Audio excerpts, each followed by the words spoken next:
So I'll call the Town of Northwood public hearing on January 3rd, 2019 Yeah.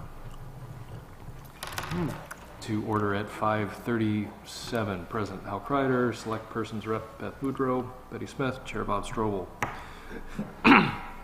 Excuse me, Susan Austin. Is Linda here? I haven't seen I it. haven't seen You it haven't yet. seen her. And James Burdine for town staff. We have minutes of the December 27th to go over, and I'd entertain a motion to that effect. And a second? Second. So motion by Ms. B. Smith, second by, I can actually call you Ms. Smith tonight, since we don't have any confusion. And Mr. Kreider, second. Discussion? I didn't see anything wrong with it. Okay, I don't either. What happened? So, Talking good about job, the minutes. Good Susan. job, Susan. Good job. Don't let it go to your head, though. Say thank you very much. Trust me, I have budget next. I'm not. Yep. Okay. Go ahead. Motion on the table is to approve the minutes as written. Further discussion? Any discussion? Hearing none. All those in favor say aye. Aye. Those opposed. Those abstaining. And for the post-record voting designation is all members present. Can you just tell me who the motion and the second was? Yes. Motion was by Ms. Betty Smith and second by Mr. Kreider. Okay, thank you. Sure. Linda is coming with copies. Okay. That's fine. So you do have to say Ms. B. Smith. I do. I didn't for then, but it's okay. You said Betty Smith, so. I did. Yeah. Yeah, well, for you, but before I made the Oh. comment that I don't have to refer to B. Smith. Because we only had one here at the time. We have a public hearing for 6 proposed zoning amendments. Do I need to read all the language? Yeah, would you like me to run through? Do you need to? I don't think you need to read every Okay. bit of stuff that we're changing, but if you Okay. like, I can do a quick run through what the 6 changes are. I would like to run through the line item changes that I'm bringing tonight for item number 6 before Yes. we have a public hearing on that. Okay. So if you want, we could do the other 5 hearing, number 6 hearing. Does that work? That's fine with me, and we have members of the public Okay. who will be given an opportunity to speak if they'd like. So amendment number 1 is to amend the definitions of structure and driveway. Currently, we have some contradictions in the code regarding whether all driveways are structures or not. So we want to clarify that in favor of our current understanding, which is that paved driveways are structures and unpaved driveways are not considered structures. So we have amended the definitions for both of those to reflect that. Item number 2, Do you have any, Sorry. let me, are we going to do okay, yeah, raise your hand. That's all Okay. you need, that's all I need, thank you. item number 2 is an administrative item. We would be adding a new section, Roman 2F, regarding the Zoning Board of Adjustment to identify the fact that variances and special exceptions expire consistent with state law. Those are both good for 2 years from the date of approval if they are not acted upon. So if somebody acts upon them within 2 years of being approved, they're good to go. If they don't act upon them within that 2 years, then they expire or they need to go back to the ZBA to have them extended. This isn't changing anything in our code apart from adding the reference to the RSA to our code because people might not necessarily know that they need to check the RSAs for that expiration right now. Item number 3 is to the same administrative provision to add a section under 2F regarding the Zoning Board of Adjustment. That rule that we are just adding a reference to went into effect August 19th of 2013, and there was no provision for the expiration of variances or special exceptions approved prior to that date. So there was a new law from that came through the legislature this year, allowing us to effectively sunset things that were approved prior to that date. So this section is related to ending or putting an expiration on things that were approved prior to that. And I will walk through this one in more detail since this is going to be a substantive change. Just to double check, that sunset is for ones that have not been acted on, correct? Correct. Things that, so if you have acted on something that was approved prior to 2013, you're good to go. If you have not acted upon any of those would be the things that we want to get off the books so that people have to come back and actually be approved under the current code, because there have been a lot of changes since 2013. So the process for that would be that if the amendment was adopted at town meeting, the planning board would need to post notice of that termination in town hall. The notice would need to be posted for 1 year and would need to prominently state the date of expiration of that notice.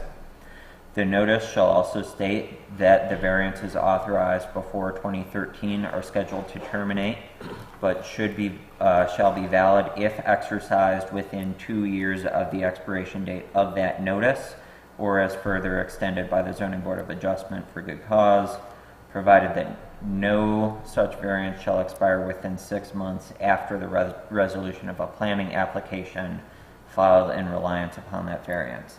So, if we approve at town meeting in 2019, we post notice until 2020, saying that any variances and the special exception language reads exactly the same, or special exceptions that were approved but have not been acted upon, will expire within 2 years of that notice ending.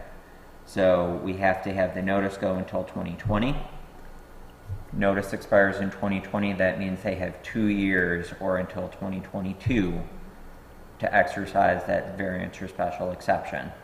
If it has not been acted upon by 2022, whatever that expiration date is, then it would no longer be valid and they would need to come back.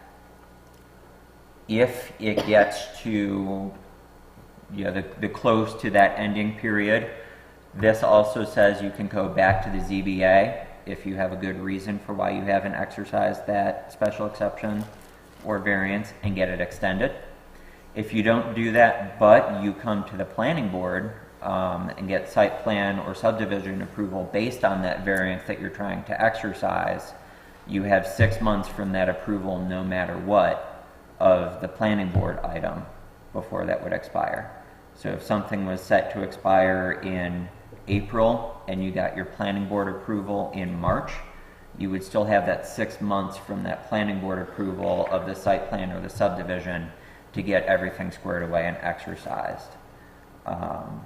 And that wouldn't expire.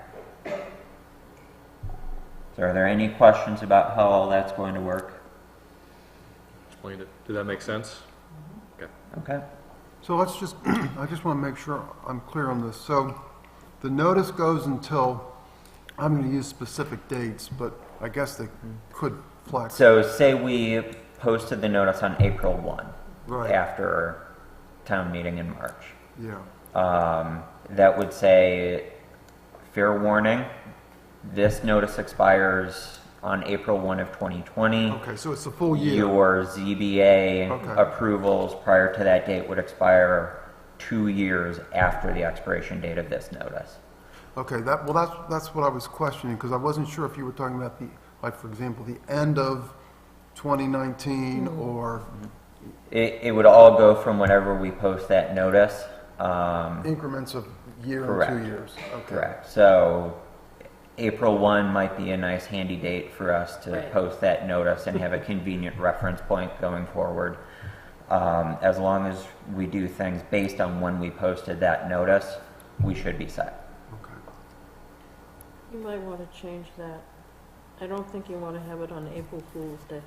No, April I feel 15th. like on tax day that we Tax open day. nose in. Anyway, But yes. It was the 6 months past agreement bit language that I was shaking my head at, but now it makes sense as far as yeah. showing All right. action on it. So in theory, then, In theory, that planning board exception is just giving you a little bit of extra time with the understanding that if you get something approved by the planning board, you also have stuff that you have to do for them to get final approval. right. But it's significant action could be from approval of site plan of, or let's say use a specific case, subdivision would be registering the deeds at Rockingham County Registry. Would that be enough to I say, think this, I've acted on the variance or the special exception? shall expire within 6 months after the resolution of a planning application filed in reliance upon the variance. So I wouldn't say they need to make substantial progress. I think they have 6 months after final approval. Okay. To act, to exercise the variance, or the special exception. Okay. Correct.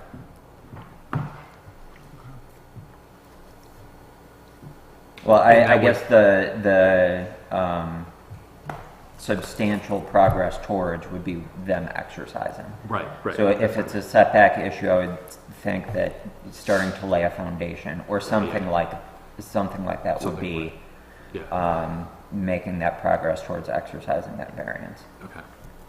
And I guess that's why I picked subdivision, was that if the, instead of, because it's typically not construction until at some point in time. I think But it we would would be- consider filing the deed for subdivision to mean the subdivision is effective. Okay, that's fine. That's fine. The properties have been split because it's been registered, and whether or not they're built upon is a separate issue. Good enough. Make sure my ideas are in conjunction with Yep. the planner, or the people actually looking at this, so. All right, number 4. This is to amend a couple different sections of Section 4 General District. That there were a few things that the word new had been inserted, related to new lots for building development, etc. So we wanted to clarify zoning provisions apply to all lots of record, not only new lots. This amendment would not impact uses, structures, or lots that have non-conforming rights. So it's understood that if we change the rules on you after you've already built a building, subdivided a lot, you have non-conforming rights, you get to keep your property the way it is. This is not going to change that. But we thought that that language was sufficiently confusing that we could potentially see something challenged, and we would rather clarify that. So we're removing a section under road frontage, a reference under lot size, and another one, I guess it's 2 references under lot size. So 3 total things will be struck. And then finally with this section, Section 6 overlay districts, we noticed a few contradictions in the existing steep slope protection overlay district as far as what was actually permitted in both the intermediate and the strictest slope areas. So we are proposing a repeal and replace of that entire overlay to address that and make some other changes to make it a little bit more user-friendly. That includes setting a minimum threshold of 2,000 square feet of sloped area before the overlay applies. So if there was a small sloped area of about 50 square feet, we wouldn't consider that to be part of the overlay, and you would be able to impact that however you needed to. It would be if the sloped area was 2,000 square feet or greater that the overlay would kick in.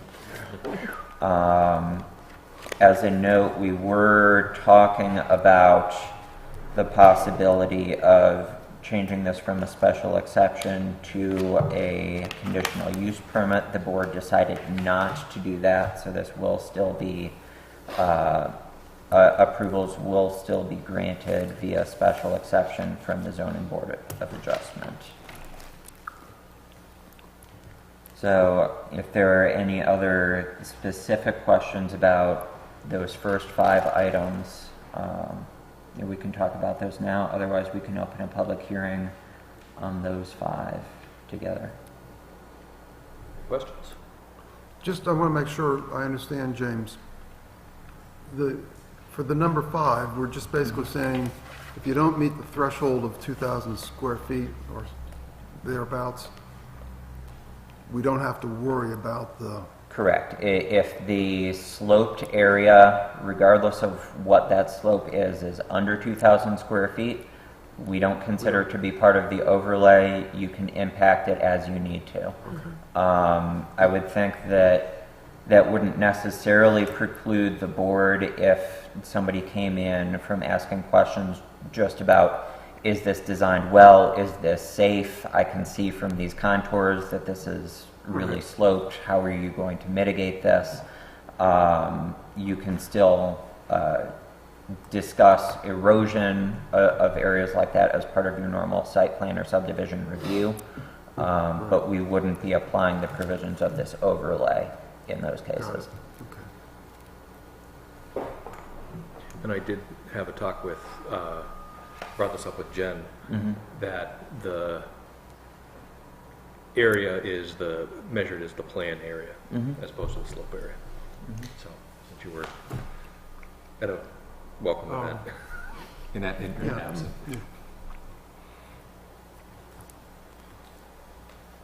Okay. Any members of the public have any questions, comments? I don't understand overlay, but I'm not going to go into it tonight. Well, It's something that I can research between now and Sure. when we vote. Okay. To use a, no, I better not use that word.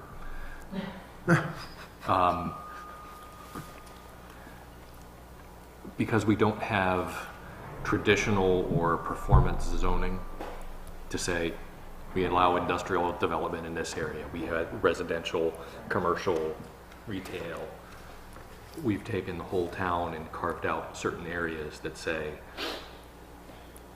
this is for steep slopes.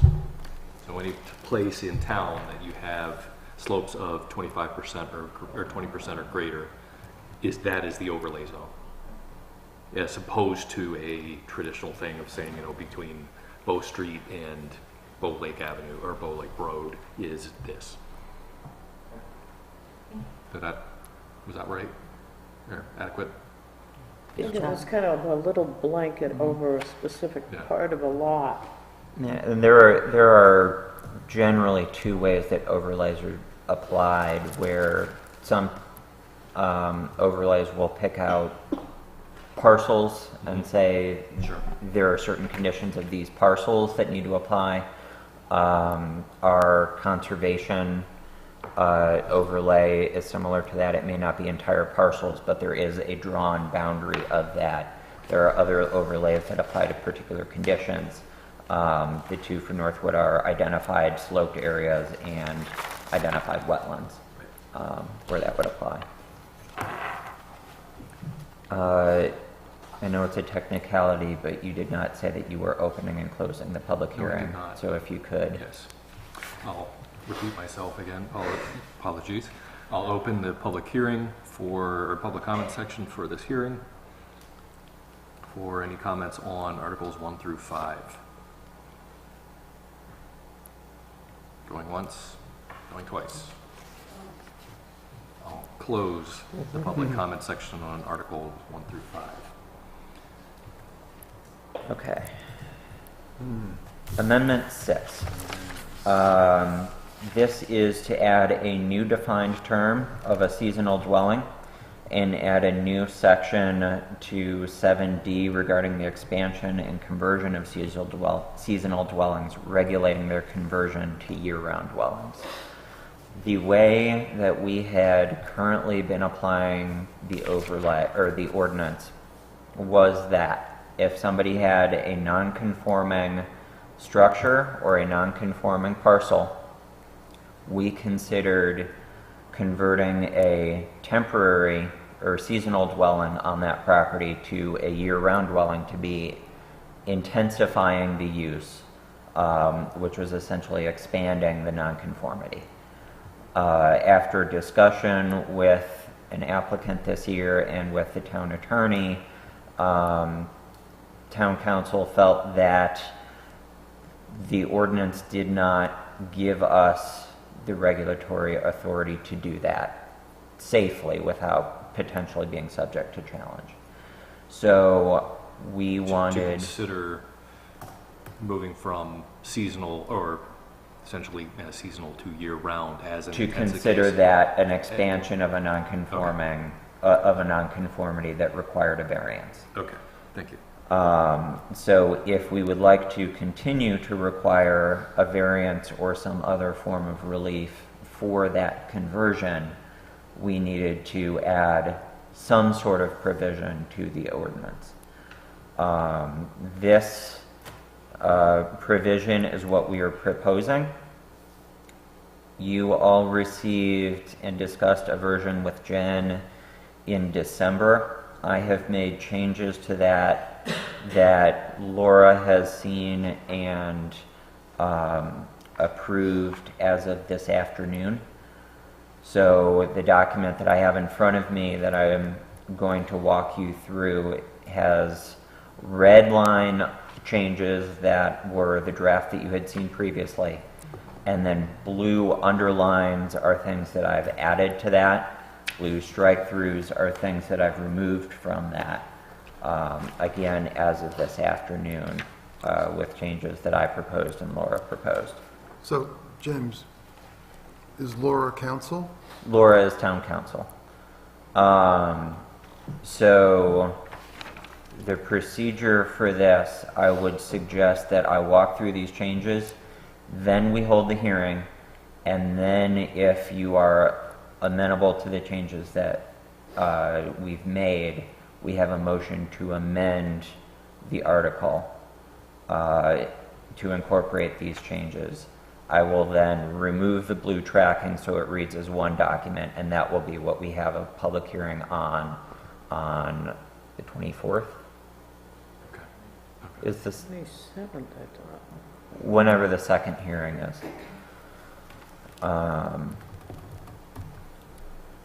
So I haven't proposed any change to the seasonal dwelling definition. Oh, it is the 24th. Yeah, thank you. Same night as our regular meeting. We are proposing to add this to section 7 regarding nonconformity, because that seemed like the most logical place. There didn't seem like a great place to add this, but you'll find that we are making some of our language more general and not relying quite so much on nonconformities throughout the changes that I've made. So in that vein, we wanted to remove the term pre-existing, since we are talking about the conversion of all seasonal dwellings, but the ones that are on conforming lots and are in conforming structures are going to have a much easier time complying with the regulations that we're proposing. The purpose section has not changed. The applicability has not changed, except that, again, we are removing the term pre-existing. Except for the first line. Sorry? There's one still in the first line. Beside applicability. I would suggest removing that one as well. Okay. That's why I brought it up.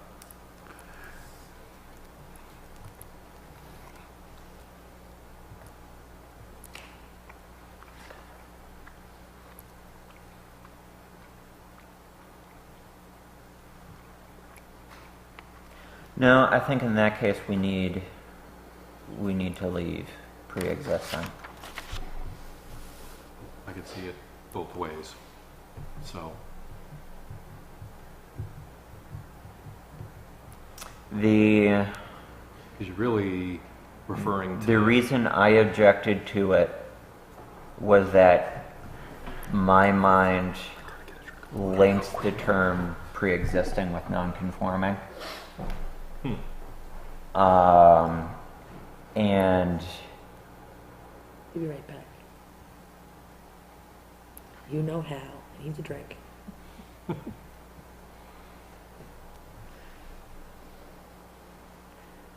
Told him to go quick.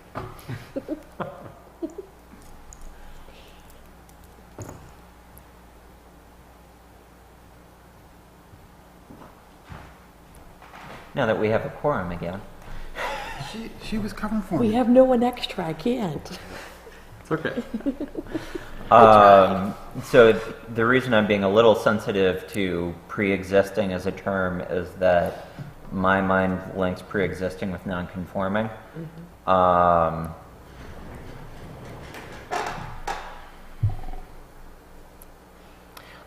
think it's fine if we remove it.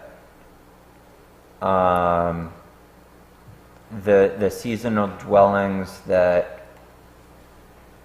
will have the most issues will be the ones that we do want seasonal dwellings to continue to be used as they are today. Exactly. It's the conversion that's the issue.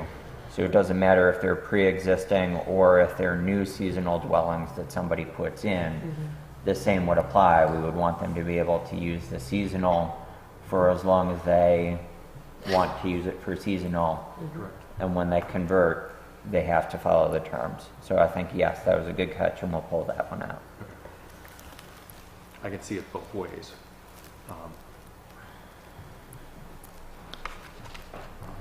So this is where we start to get into some of the more substantive changes. Where the big issue that we ran into in adapting other communities' ordinances to Northwood is that Northwood effectively in the general district, not counting overlays, does not have non-conforming uses. Because we have a provision that all uses are either listed and permitted by right with performance criteria number 2 in the table of uses or performance criteria number 3 in the table of uses. So you can have uses as long as you meet some extra stuff or meet some extra stuff again. Anything that's not listed in that table is considered permitted as long as they go through and meet all of the criteria of number 3. So it's not so much that we have uses that aren't permitted, there are just different criteria for any use that you can imagine. Therefore, a seasonal dwelling, if we had not had a defined term for it, and if we were considering it to be separate from single-family residential, is not a non-conforming use because it's permitted under certain criteria as long as they meet those criteria. So we wanted to move away from discussions of non-conforming use.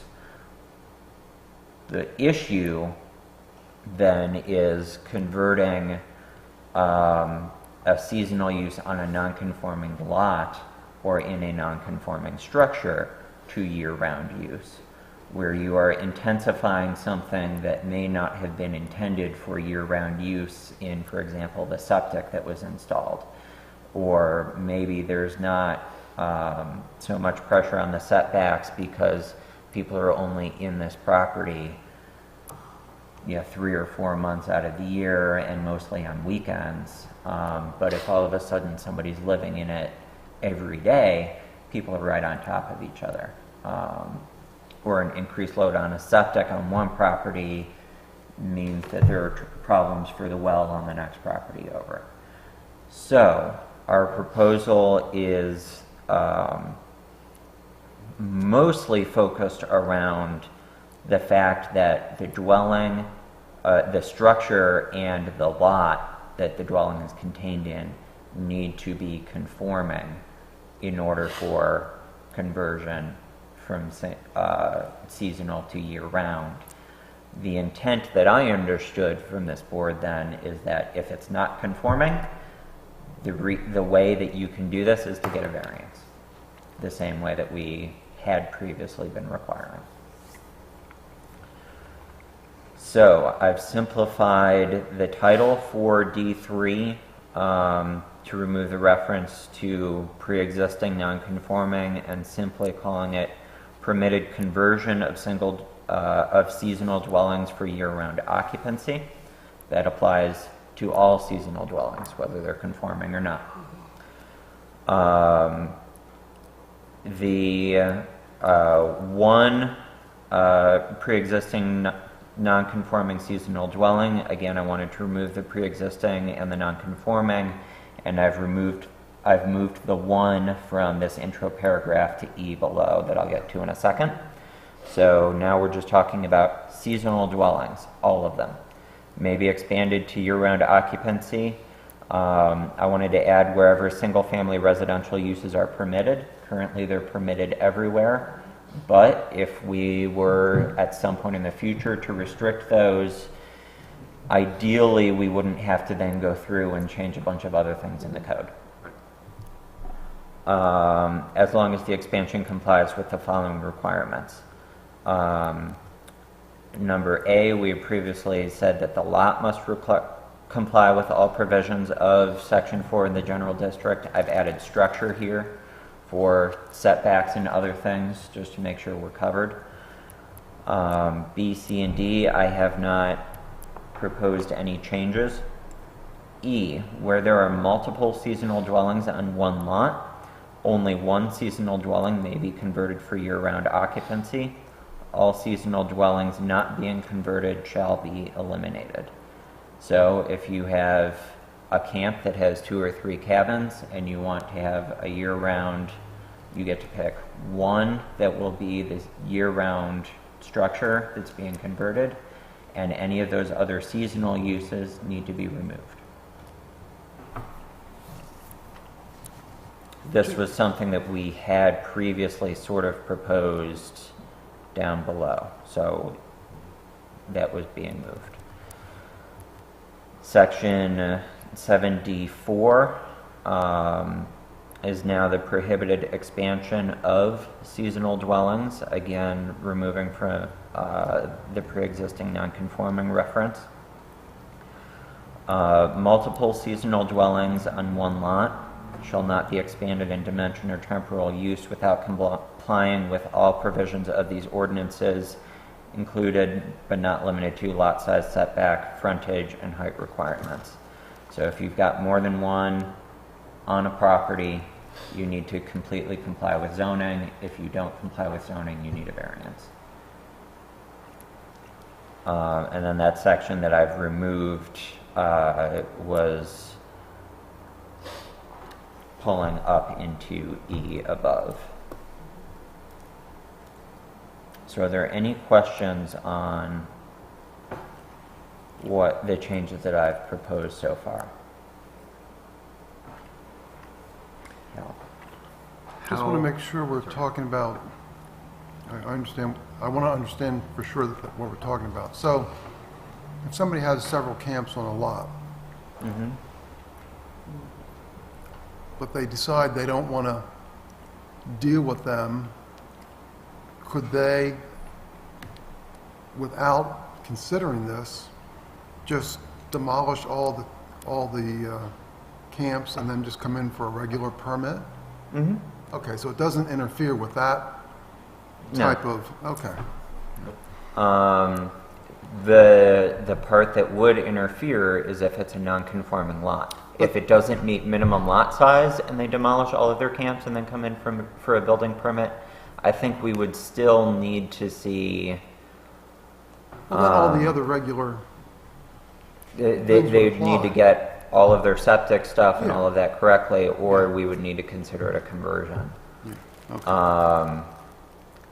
If somebody, so the other thing, if somebody had multiple camps, and it was a lot that was big enough to be subdivided, I would think that we would be willing to consider a subdivision to as many lots as they would be able to convert, because they could not subdivide into a non-conforming lot. So if somebody had a 15-acre parcel that had multiple camps,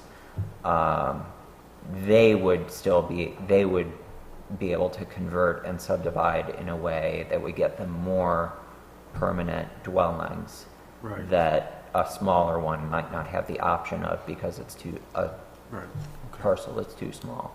Yeah. Okay, no, that makes sense.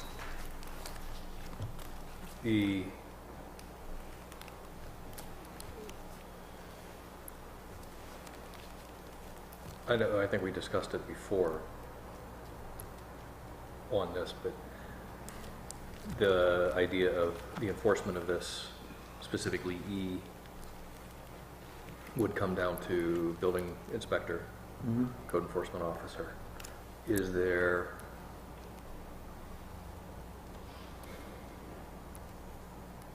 the time frame for shall be eliminated would be up to that person or that plan? I would presume that they would need to be eliminated prior to occupancy, because after we've given a certificate of occupancy, that's our best enforcement mechanism, is that you can't be in this structure until you have this permit, and you're not getting it until those extra cabins are demolished. Okay, that's good. I don't think that necessarily needs to be stated in the code. I would think that would want to be something that we get set up with town staff as an understanding of our internal rules and procedures. That puts a better scenario in than what I was thinking was the idea would be that, you know, it essentially come through site plan or building permit process, and when grandma and grandpa want to vacate the property or sell the property, before their property can be transferred, that's when they come down, if that's a year or 10 years. Yeah, we wouldn't for doing expect to before see CO, that makes any a lot of more sense. these as a site plan process. Sure. This would all of this conversion would be function of building permit, and if it didn't meet code, it would go to ZBA. So we wouldn't expect to see any of these at planning board, unless for some reason there was a subdivision involved. Sure. But not receiving a CO until they're demolished is fine. Yeah, that's a good- From my perspective, that's a Good way. a good plan of doing it. Any other questions?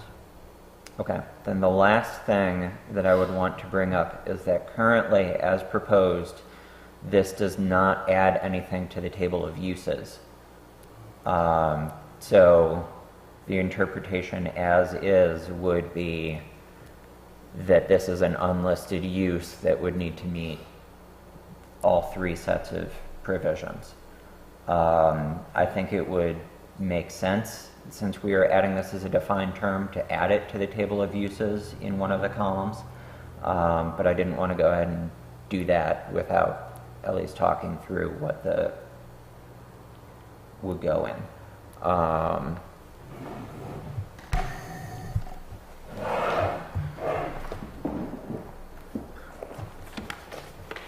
I think that's on page 27. Yes, page 27 of the zoning code is that table. So for example, season or single-family residential is in number 1 as a permitted use, and the only things that those have to meet are requirements related to vibration, noise, glare and heat, smoke and air contaminants, odors, hours of operation, lighting. If something was put in number 2, which is where multifamily residential as well as a lot of commercial and light industrial uses are, that would kick them into additional performance criteria, such that they would not be substantially altering vegetative or topographical buffers that change the character, outdoor merchandise display and sales, significantly changing a significant view shed, as well as a series of lighting requirements that would change the view shed or the character. Those are all sort of the second level of performance criteria. The third one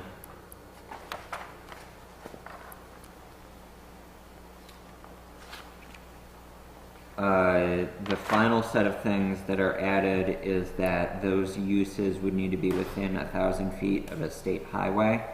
The idea being they are more like heavy industry, manufacturing, sexually oriented businesses and kennels that we wouldn't want moving away from the major highways into more rural areas, as well as being visually screened from adjacent properties. Again, the idea being those are things that would have a stronger impact on the neighboring properties that might be less desirable to be next to, so they need to be screened well. Anything that is unlisted currently has to comply with all 3 of those.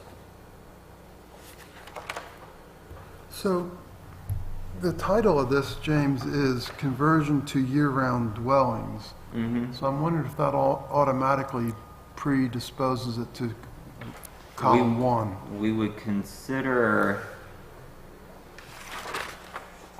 I don't think it necessarily has to. I think that would be the cleanest fit, and if you were to press me for a recommendation, I would probably recommend that this be a number 1, just Okay. so that it's consistently wherever single-family residential is allowed, seasonal residential is also allowed, Yeah. and under the same conditions. Makes sense. I think that would be cleanest. Okay. So is this like, we have one from column A and one from column B, or? No, it's just, we put one in one column, right? So, I vote for column 1. There you go. I think if that's the direction you'd like to go, I think that makes sense. So I would suggest we open the public hearing on this, now that we've had a chance to go through the changes, and then we can talk about how to structure the motion. Okay. So we'll Oh, open, because they might change some, we might want to make other changes based on. And it's always good to take input before you make the motion. yes. Got it. Um, Okay. And what was posted for tonight was the language in red. Oh, Yes. so, okay. We're- So in fairness, yeah. So Got in it. fairness, we need to, well, according to the rules, we need to open the public hearing for the language in red, hear public comment, close public comment, discuss the changes we're making, and then Yep. make a got it. motion to post it for the Mhm. next public hearing, if I got that right. So I'll open the public hearing for Amendment 6. At this time, discussion from the board. No. Okay. I'll open public comment on zoning amendment 6. Okay. Boy, they're not usually this They're a good audience. Yeah. Wait till the next meeting. There you go. No? They're trying to make sure that they're on time. Yeah, they want to be on time. Yeah, they're not here to comment, they're just move along. Move us You along. want to- I was gonna say that, Ginger, but I was gonna. Okay, hearing nothing from the public, I will close public comment on Amendment 6.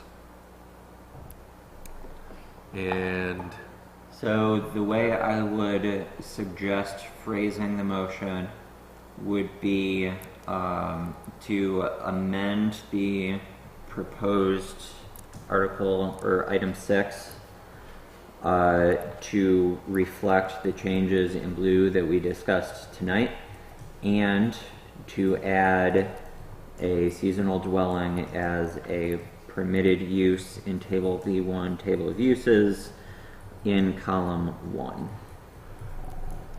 So moved according to Mr. Burdeen's statement, recommendation. Seasonal.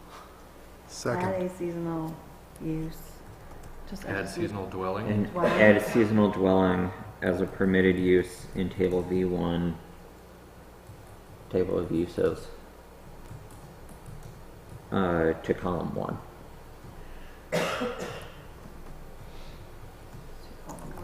And so if you approve that, I will incorporate all of those changes so it reads as one document. I will add Table V1 to this document so you can see the track change where it's being added, and that will be what's posted. Did we get a second on the motion? I did, yeah. You did? Okay, so Yeah. motion by Ms. B. Smith, second by Mr. Kreider. Discussion? Sounds good. Sounds good, just we're clear on what we're doing? Yeah. Okay. All those in favor, say aye. Aye. Those opposed? Those abstaining? Okay. Motion passes. Do Good. we need a separate motion to post for the 24th? Or are we good? To hold a public hearing, that's a good idea. Okay. So moved? Second. Discussion? Hearing none, all those in favor of posting the Amendment 6 to the recommend, Say no, that to three recommend. times Yeah, really. fast. Really, we're gonna post all of them though, are we not? Or are we only They posting? already all, yes, well, we didn't make any changes to 1 through 5. Oh, okay. To the 24th, right? Yeah. So what, it would be the proposed language to Amendment 6, or Amendment 6 being posted to the ballot? I mean, we can, To the public hearing. I think you public need to, wouldn't they need to recommend the first 5 to go to the ballot as, I thought they or already. did they already We do already that? did, because we posted Okay. them. Yeah. The public hearing Yeah, was I think in posted. December- Following, we- right, but we did 1 following through the 5. public hearing that you're all set with. I think if we're having a second public hearing, I guess, regardless, we may as well Do one. talk about all 6. oh, sure. I think it's better not to. Otherwise, these are ready to go, they can go to the ballot, and then just deal with 6 That's fine. on the Mhm. 24th. Oh, I wouldn't redo them all. You only need one hearing, Linda? Yes. Oh, yeah. If you're we're- satisfied with them, why? We're fine. Well, I think the reason to have a public hearing on all of them at this point is not to make changes. It's just to give people a chance, if they have them, to express their questions or concerns for the board to address that night. Right. It's more of an outreach and education hearing than a getting feedback hearing at that point. That's been my understanding of the second hearing, is to, Well, I can tell you that's never been done that way. No. The only thing we ever have sent I to a don't think second we've ever public had hearing. anybody say anything The- at a public hearing But since I've been here. Not that doing anything different is not a good thing, but I'm just saying, you're gonna have to do another newspaper ad with all of those back in there again. With the full language of each amendment? No, just the ballot language. no, just the revised, it's a summary of the sections, and it has some of your comments in it. Is there gonna be a change in the, probably because it would change the size, a change in the cost of the notice, if we notice all 6, as opposed to only noticing 1? Yeah, I think so. Oh, certainly. Yeah. Yeah, that's what I'm saying, that. Okay. But if you wanna, do you wanna hear them again? That's the part I'm not understanding. I think just I don't number think 6 is You okay. can't I change think. them. Yeah, you can't change them. I think it's more. That's why it's always been, if there's to be one that has to be changed, Right. but the first 5 have to go the way they are, I think what we could do to serve both purposes would be to or have change them. I post, mean, post a public hearing we're at a planning board meeting anyway. The public hearing would be on Amendment 6. That would be posted or noticed. We can always, for educational purposes, read Yeah, the statements of 1 through 5 saying these will appear on the ballot as That works for me. yeah, if people have yeah, questions. no, they I'm can not ask. opposed to having a dialogue. I just didn't know if we needed to repost and do all that again. If we're not I changing. mean, Yeah, that's so- why I was asking, you voted that these 5 are satisfactory to the board, Correct. Yeah, and you're they recommending recommended. them. You did not vote on that tonight. That's Not what tonight. We I'm, just opened and closed the hearing. Correct. We did not vote on the 5 to go to the ballot. We did that in December. Yes. right, but you can't do that in December. The only thing you can do in December is, I thought we voted in December to send them to a public hearing. right. Okay. I think the idea was that we're headed toward the ballot, but Yes. Okay. you have to vote after the public hearing Okay. tonight to recommend them. Okay. Or make changes and have another public hearing. The motion on the floor was to recommend the language for amended Amendment 6 to go to The second public hearing? Second. Okay. Is that, Sounds good. okay? I'm only objecting to the second public hearing because the amended stuff, now that it's been amended, Mm-hmm. it's really the first time that we'd have a public hearing on that, is it not? We're referring, No. we're referring it to a public hearing on January 24th, Okay, there you go. Yes. and we Right. won't number them. Yeah. Correct. Okay. So are you good for the motion language? Recommend that Amendment 6 goes to the public hearing on January 24th. Yep. Yep. And that's by Ms. B. Smith and Mr. Kreider. Okay. Further discussion? We Okay. had All none. those in favor say aye. Aye. Those opposed, those abstaining. Okay. So we're good for Number 6. number 6, to go to a public hearing on the 24th. We need to still do numbers 1 through 5, recommended language to go to the ballot. Right. Second.